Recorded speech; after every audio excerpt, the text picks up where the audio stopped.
And there was a couple of things I was waiting to see for this to all come clear.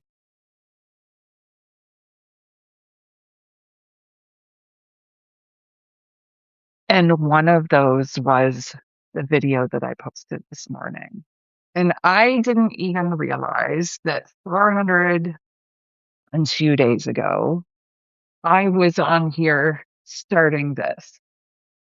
And it was at a very weird energetic time if you go back and watch it. But the energy is exactly the same. So what I have started to realize is there's moments where we can actually use this energy to create the thing that we want, momentum. And how we do that is by recognizing these patterns or seeing these patterns. And sometimes we need other people to, do their bit for then it to show up for us. So being patient is really hard. And it's one of the things that I think I truly am here to teach. And there's actually a little snail in here. And it's all about going slowly. When I very first put this on the wall, it was just a figure eight with a snake's head. And this right here was a sword, is a sword. Well, I keep moving. I'm in like the bad spot. It's mirrored. So this is like the sword. But the other day, my good friend Jen was here and she's like, there's chevrons in there. And it's speeding up now. Like I couldn't see these chevrons until my friend Jen pointed it out. And the piece about this is, I don't know if you realize, but solar eclipses, especially like this one is it in Virgo, speed things up. So if you feel like you've been waiting forever, that you've just been sitting and you're like, okay, yep, here we go. Is it time yet? Is it time yet? Once you start seeing those things again, like, oh yeah, I remember when this came up for me.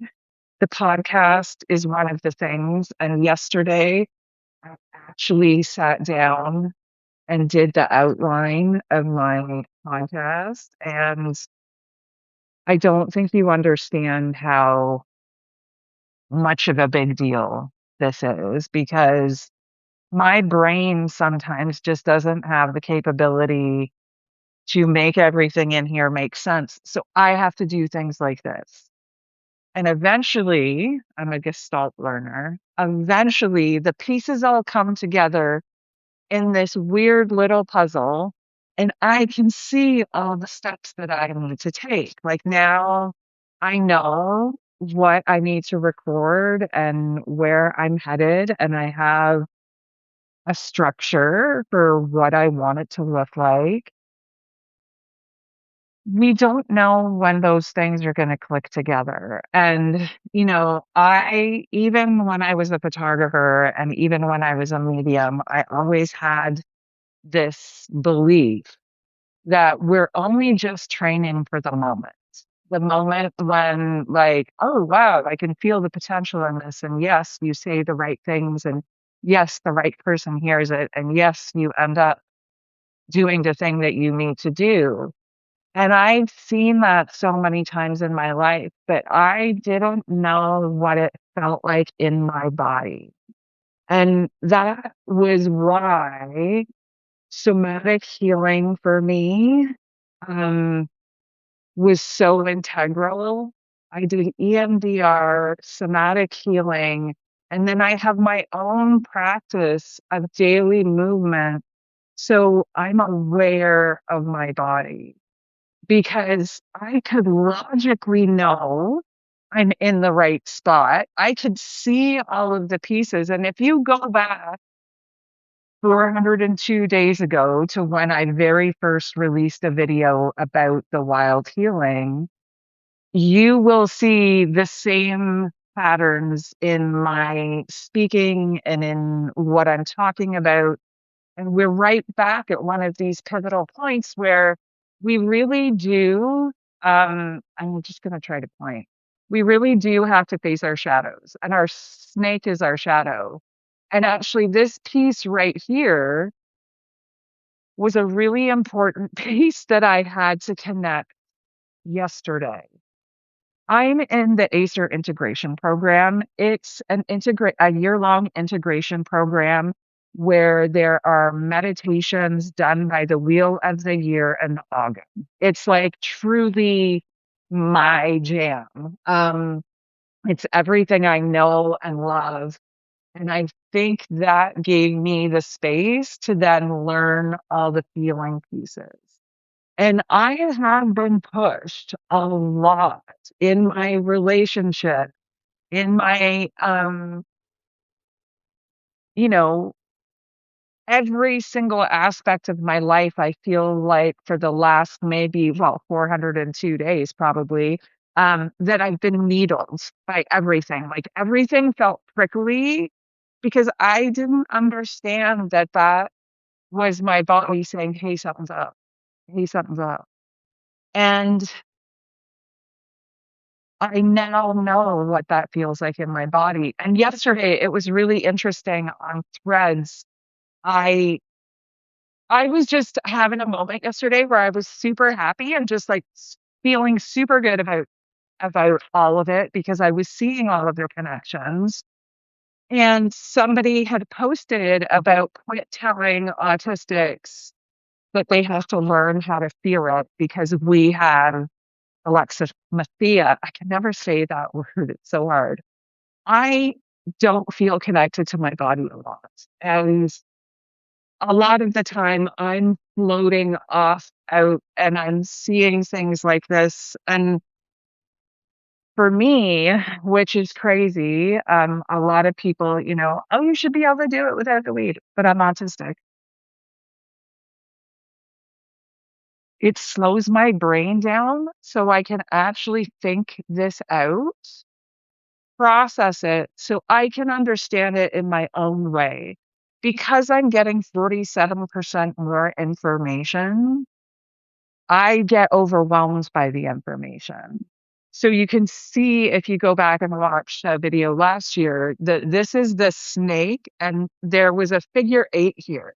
And it was this figure eight where we're like, why?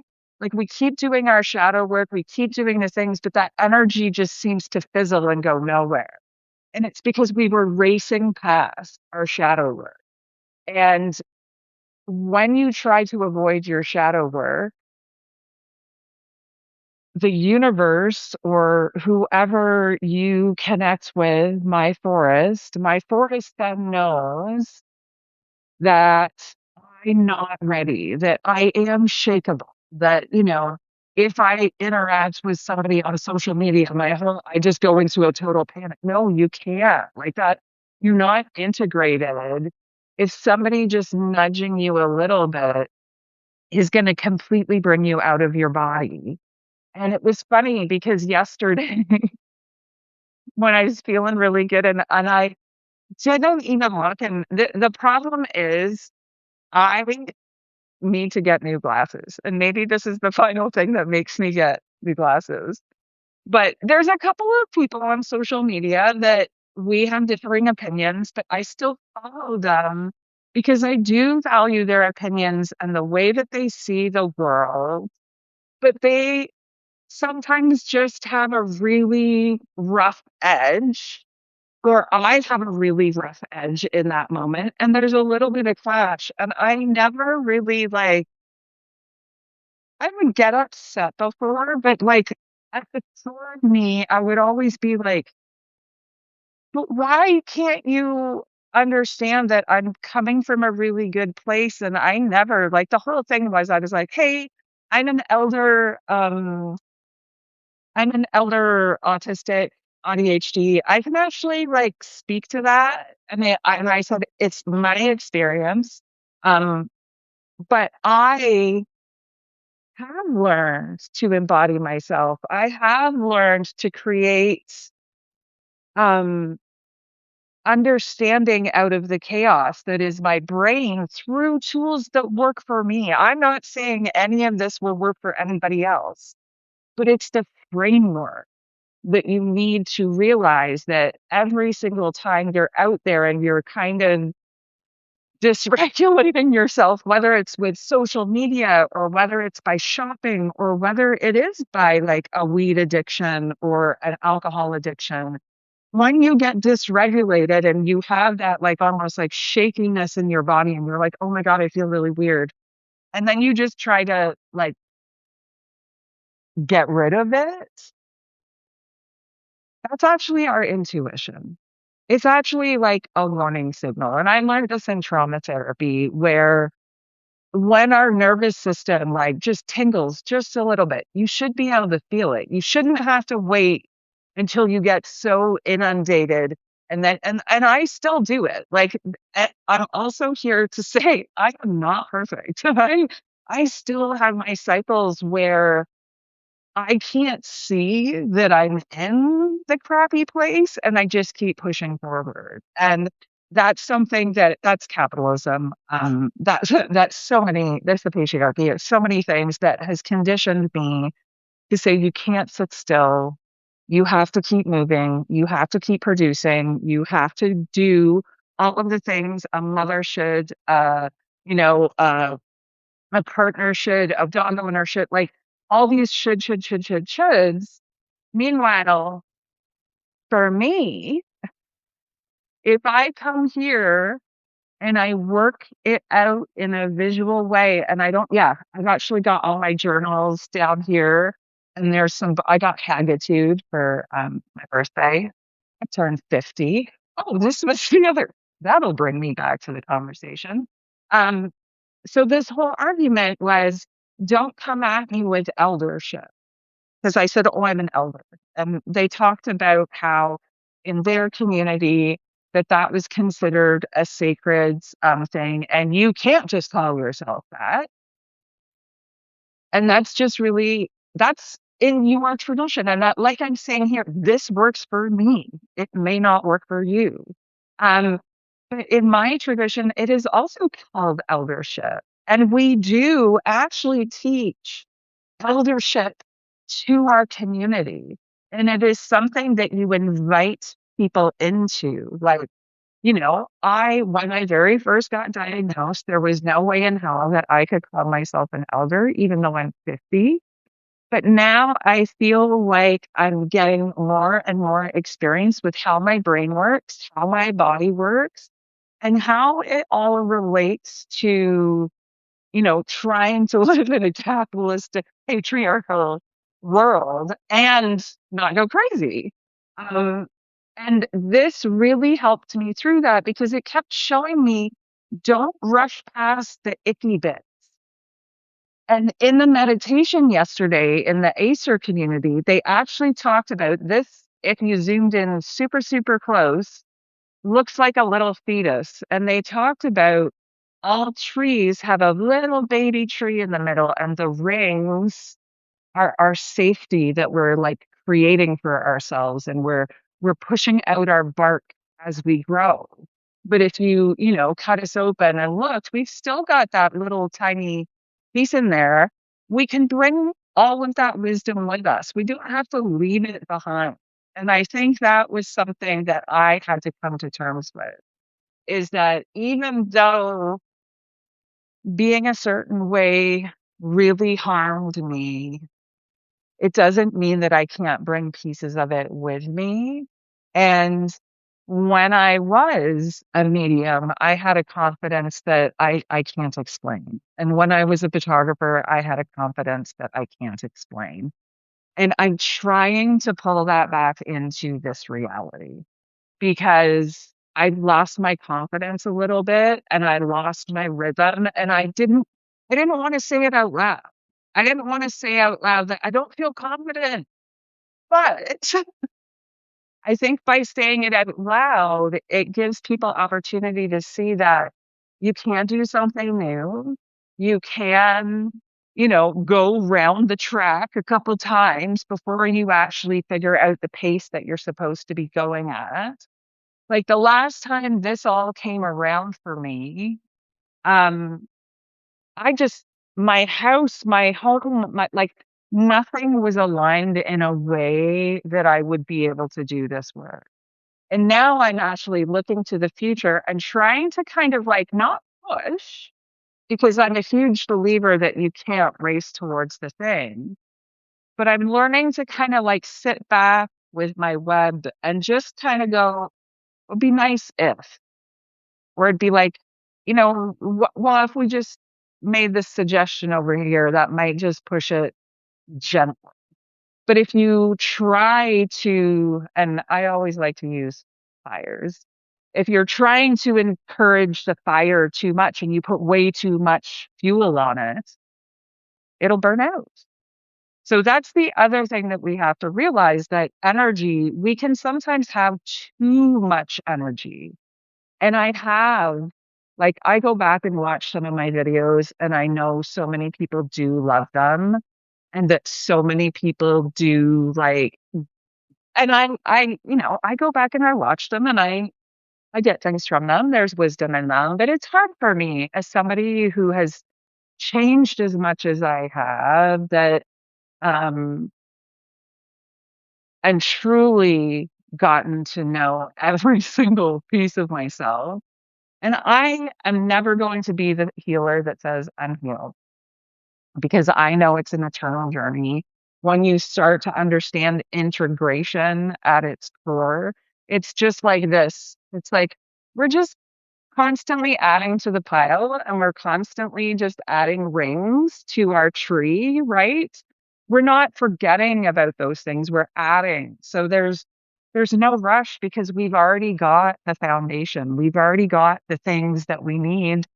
This being the year of the magician, like literally couldn't be a better time. We are in the year of a fire horse, which is, sometimes we have to rein it in a little bit, because I do feel like the energy is going to get really rushed really quickly. W- One of the things that I would love to offer is just the idea that what would happen if you just slowed down to smell the roses. Because when I started to slow down, here, I'm going to hopefully move this without causing too much chaos. There we go. Um, and I started to realize that the root of what I was looking for was in ritual, and truly in like the beginnings of the Celtic, you know, Catholic traditions. And I went back to the Picts. Um, oh my God, my brain just went empty. I do this quite often now, but I'm getting used to it. I just let it go. But I did some studying because I can't stop. And I went back all the way to the Neolithic times and looked at what my ancestors were doing for ritual, and what they were creating by having a community that ritualized together all the time. What would happen if you had this stable community and you constantly put that energy into the community instead of just letting it like go everywhere? What would that do for you? And I think that's when I realized that it really speeds you up. It really does allow you to feel safe when you have a community. For me, that Acer integration course is phenomenal. Like, I know some people, it wouldn't be for them, but you show up and you share openly and honestly and truly, for the first time in my whole experience with spirituality and just community and people in general, even from my wedding experience, is we need a soft space to fall. We need somewhere to give that without any judgment. And I think we've lost the ability to do that. That judgment has become such a thing that our world becomes split. And then there are all these multiple portals, because we're not realizing that, like, if I'm judging myself, I'm just judging everybody else. Like, who am I to say anything? Um, and this is the other piece. I respect other people's traditions. Me going back to my ancestors' roots and finding out what the core root, and for me, it's like the basic, if you know Pictish Celtic traditions, it's really basic. It's back to the equinoxes, the solstices, and really just giving offerings at those time and engaging with the energy at that time. And I've always done that. There's always a pull. I'm always asking my friends, hey, want to come over this weekend and do this thing? And then realize it's some big astrological event and I didn't even realize it.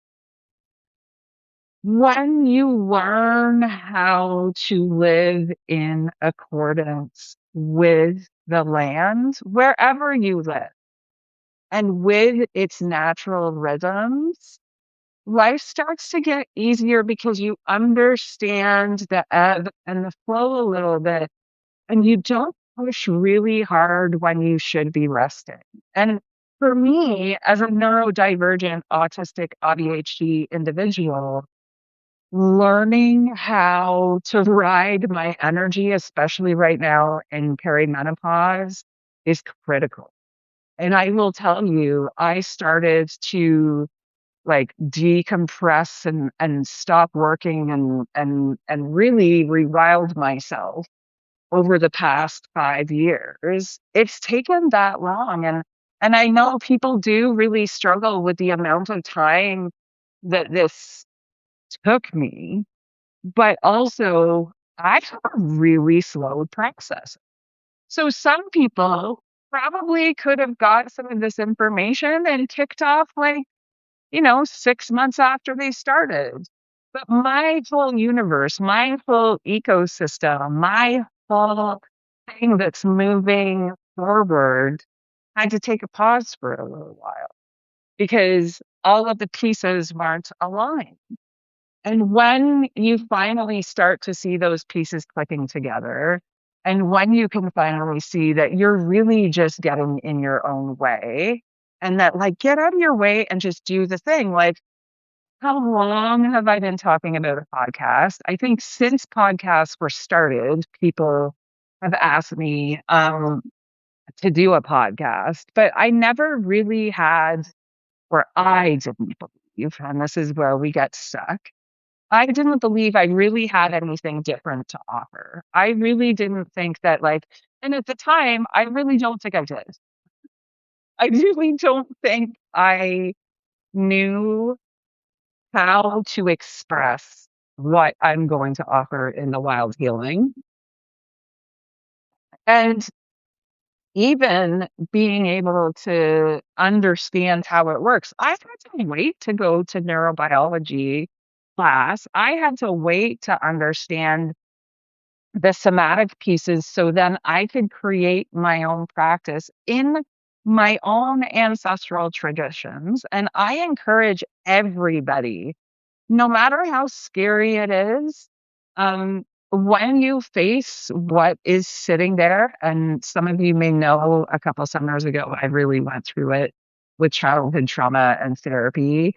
And now that I've integrated that and realized what that was preventing me from doing because I had always been told to like, don't say anything.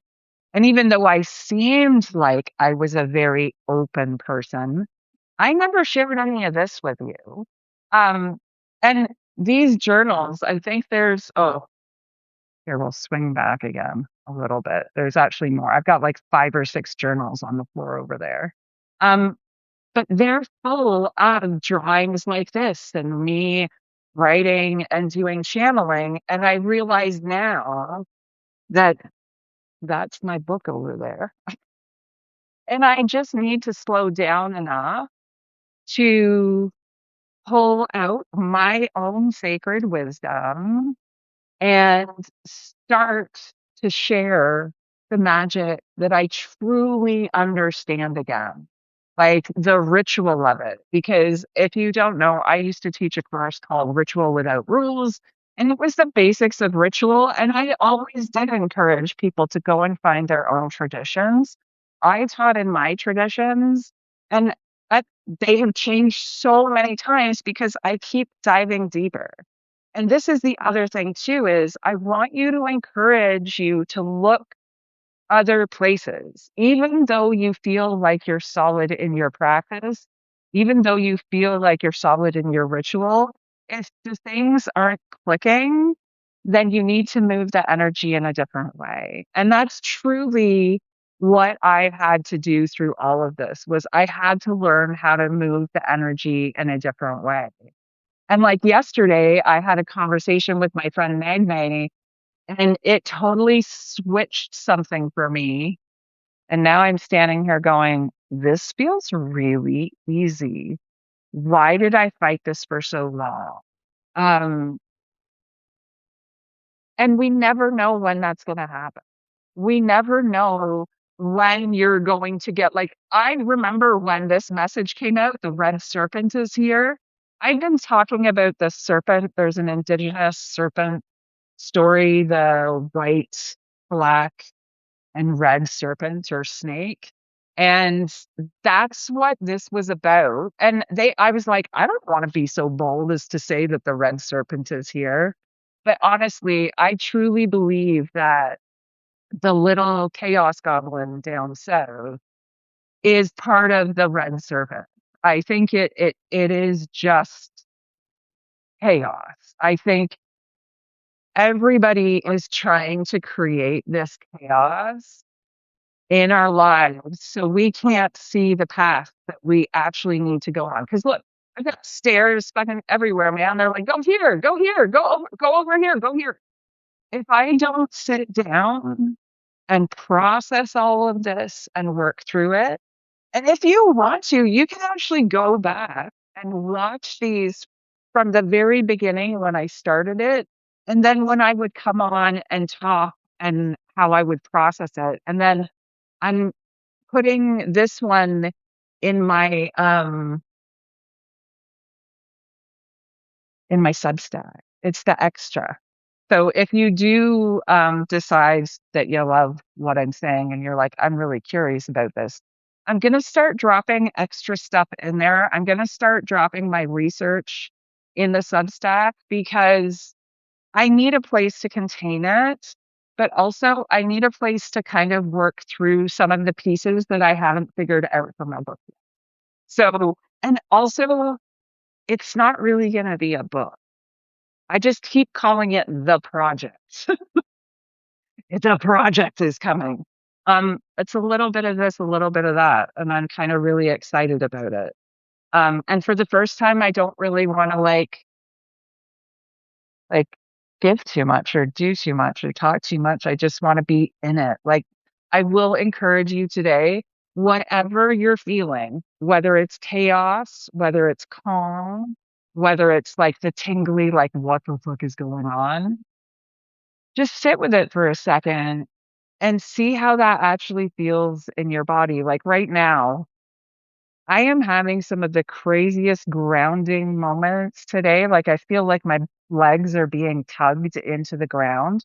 I'm so here for it. I had this feeling when I was in Morocco and when I started the Woo Chats. Shocker, right? The Woo Chat was my version of a podcast, and I did them for like 2, 3 years, I think. So this is my little nudge to myself and to you. If you're seeing things repeating, like I'm seeing projects that I had done years ago show up again and go, "Huh, like that would be a really cool, like, why wouldn't I do that? I totally am capable of doing that." And then I sit with it and I go, is this for right now? And if it is for right now, then something else shows up. Another breadcrumb shows up and goes, here you go. Um, and the blood moon for me was that I didn't even know any of this was coming. And honestly, my personal life in a good way. It's utter chaos right now. It was my 50th birthday on Friday, and everything was kind of very emotional, and I was feeling all sorts of stuff, and the earth was feeling all sorts of stuff. So to be feeling this grounding energy today, I just wanted to come on and like pass some of that to you with the idea that like this is little baby Emma in the middle of it, and these are the rings of the tree that are growing around me. And every year you grow, you learn something new, and every year you grow a little bit sturdier and a little bit stronger. And like, you can't control any of this. We cannot control the chaos goblin downstairs, the orange one. Um, we can't. So no matter what happens there, we have to decide how do we want to feel in any of those moments. And I'm choosing to like visualize happy ones. I'm visualizing sending my husband is going to oh, I just said he's going. So there's this like needs to go to another country for something. And I'm like, yes, travel. Let's do this thing. Um, and I haven't felt like that for really. So listen to what your body is calling you to do in the next little while. If it's calling you to just sit the hell down and do absolutely nothing, then receive that. If it's telling you to go, go, go, go, go, like, oh my God, I gotta go. But I also want you to ponder, is that anxiety that you feel like? Because one of the other comments that I saw the other day was somebody I follow on Threads, and they're like, I see everybody saying, oh my God, it's coming. And I'm so afraid I'm good. I'm like, you know, it's here. Like, you know, that we're at a pivotal point in the world where it could go a lot of ways. And my whole idea is that why don't we all just put our energy in a positive direction and not this airy fairy, like, oh, I'm late. I mean, like, build a bigger garden, get together with your community, perform a ritual, however that may look for you. It could just be Sunday dinner, but strengthen the bonds of community. It's going to be really important in the coming years because there are a lot of stairs and steps and like fast forwards coming. And there's going to be a lot of chaotic energy that you can't control it. So you might as well enjoy it. These are transformational times, people. So go be wild, go be free, just go live divergently. Do something fun and creative just for you so you can feel what that feels like in your body. So when you don't feel like that, you know what that feels. You feel me? Okay. Bye for now, wildlings.